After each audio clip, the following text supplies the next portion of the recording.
Bonjour à tous et bienvenue dans ce nouvel épisode de ce nouveau format. Et pour ce premier test, on va parler de 3 séries qui ont été annulées, qui me foutent plutôt le seum.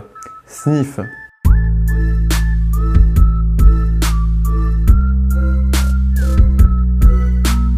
Ah là là, les séries. Ces fameuses œuvres de visuel censées amener plus de détails, plus d'intrigues et plus de personnages sur un même univers. Et c'est pour ça que je les aime. On a tendance à l'oublier, mais la prospérité d'une série ne se fait pas qu'à sa qualité ou son sujet.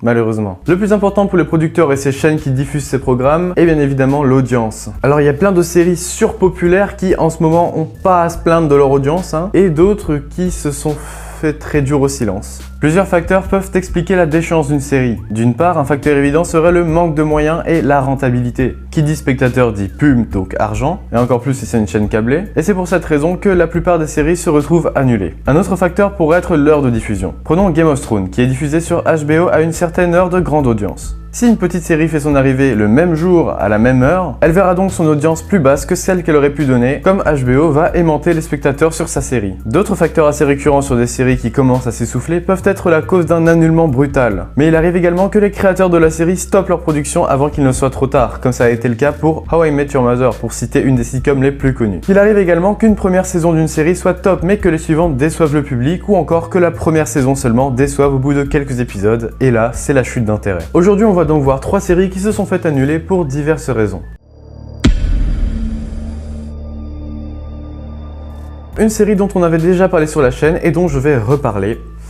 Incorporated. Cette fameuse série qui avait l'air au premier abord très ambitieuse avec sa société presque dystopique basée grossièrement sur les multinationales ont le pouvoir sur le monde et ceux qui n'en font pas partie crèvent littéralement la dalle avec quoi en faire en termes de sujets et de propos intéressants. Le fait est que non, ça n'a manifestement pas assez plu et selon moi pour plusieurs raisons. Déjà la série est vendue comme si le personnage principal que nous suivons allait pouvoir changer quelque chose dans ce nouvel état futuriste, qu'il allait peut-être devenir une des figures de proue d'une possible révolution qui s'annonce. Et au final, non, il n'y a absolument aucune avancée sur ce sujet-là. Par contre, il tue le rival du poste qu'il convoitait pour retrouver une fille qu'il avait perdue depuis assez longtemps et qu'on nous fait comprendre qu'il est amoureux.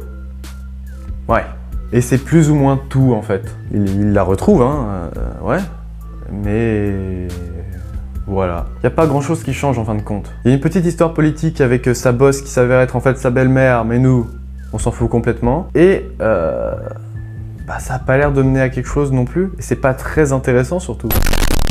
Le pitch de base avait tout pour être intéressant. Il pouvait s'adresser à une audience jeune, qui kiffe un peu les délires futuristes ou ce genre de choses, un peu comme moi en fait. Et là au final, rien ne change et rien n'a l'air de changer. Et c'est dommage de pas faire quelque chose d'un peu plus ambitieux avec ce pitch de base, parce que là, il n'y a pas grand chose en fait. Quand on finit la série, quand on finit la première saison de la série, on en tire la conclusion que pas grand chose n'a été accompli en fait. Et ça c'est vraiment dommage parce que moi j'avais confiance en cette série et je me suis fait niquer.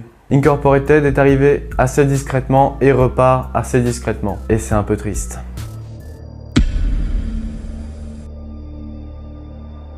La deuxième série a fait du bruit quand son annulation a été annoncée et qui plus est c'est une série Netflix. Et là avec ça vous savez à peu près de quelle série on va parler. Et bien cette série c'est Sense8.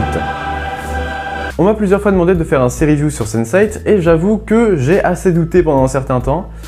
Le fait est que je vais en parler vite fait dans cette petite vidéo.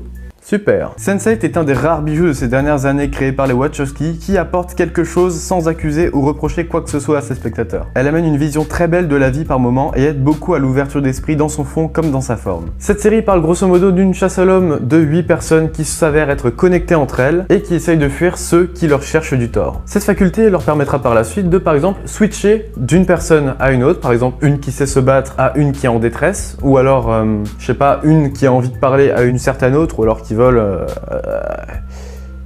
jouer aux cartes. Et c'est pas tout. Le plus important, ce sont les personnages par rapport au monde qui les entoure, et en particulier aux gens qui les entourent. Les thèmes abordés sont aussi nombreux qu'il y a de personnages principaux. Ça passe d'affranchissement, de multiples sexualités, de guerre, de famille, de plein de choses. Et tous ces sujets sont si bien traités, je pense notamment au sujet de la sexualité et du romantisme, qu'en fait, on n'a pas l'impression de se dire « Ah tiens, ils ont mis des gays dans la série, bah c'est bien ». Non, en fait, c'est parfaitement normal. Il y a ce sentiment de pureté dans la série qui est assez inestimable, je trouve. Et ces particularités font que Sense8, un peu comme 13 Reasons Why, est une série d'utilité publique, que je conseille bien évidemment à tout le monde. Parlons maintenant de son annulation aussi imprévisible que brutale. Netflix est en fin de compte comme une chaîne télévisée américaine classique. Si l'audience ne rentabilise pas la production, alors c'est mauvais bail pour le producteur. Et c'est plus ou moins ce qui s'est passé pour Sense8. Pourtant adulée par les spectateurs, cette série s'est faite annuler en raison du coût astronomique des épisodes qu'ils ne constataient pas assez rentable pour un public aussi large que celui de Sense8. 9 millions par épisode,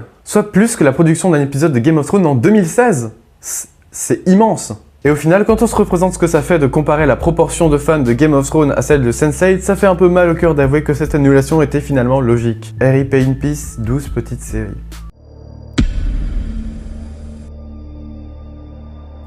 La dernière série dont on va parler aujourd'hui est une série mystique qui a réussi à marquer l'imaginaire collectif, avec notamment son antagoniste qui a été repris dans le seul film des Simpsons, à savoir un dôme. Je veux bien évidemment parler de Under the Dome.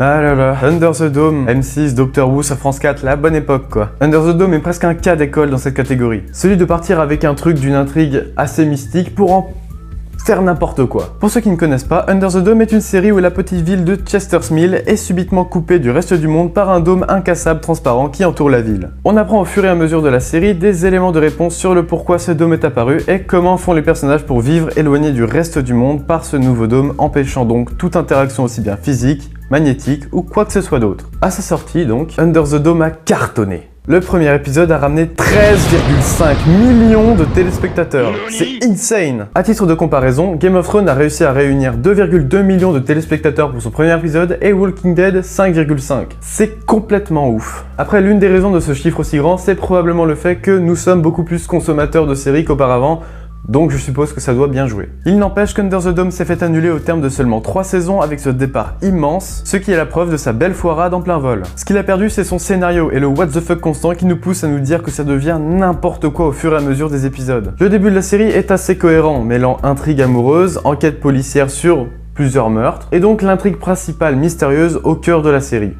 À savoir pourquoi il y a un dôme. Plus ça avance et plus les éléments qui nous sont donnés pour essayer de comprendre pourquoi le dôme est là, nous fait poser encore plus de questions, et c'est là tout le problème. Dans une série, il arrive que certaines intrigues, voire même dans des films, restent sans réponse, mais soient quand même accompagnées de certains éléments qui pourraient influencer nos réponses à nous, spectateurs. Et dans Under the Dome, l'intrigue n'a pas de réponse, et les clés qui sont censées nous faire comprendre pourquoi le dôme est là, fonctionnent pas. Et c'est l'intrigue principale de la série. Et puis c'est quoi ce délire avec ce putain d'œuf? Pourquoi il est là? On le saura pas. Il n'y a qu'une seule intrigue qui se conclut et c'est celle qui concerne Jim. Aucune autre. Et c'est assez frustrant. Mais pas tant que ça vu que cette série doit faire partie de celles qui méritaient le plus de se faire annuler. Donc en fait ça va. Une progression lente et dégressive de notre intérêt devant cette série et une fin qui tente malgré tout le bordel de nous annoncer une possible suite. Mais ceux qui ont regardé la série pourront dire « Bah non les gars, c'est mort ». Arrêtez, c'est définitivement mort. Il y a de nombreuses complaintes sur l'annulation des séries qu'on adore, mais on oublie souvent que l'argent qui n'a pas été utilisé afin de les continuer est donc utilisé afin de financer de nouvelles séries qui peuvent s'avérer très cool à mater. Et c'est sur cette note de positivité que s'achève cette première vidéo. Merci de l'avoir regardé, faites ce que vous avez à faire si vous avez bien kiffé cette vidéo. Quant à moi, on se retrouve dans une prochaine vidéo. Ciao!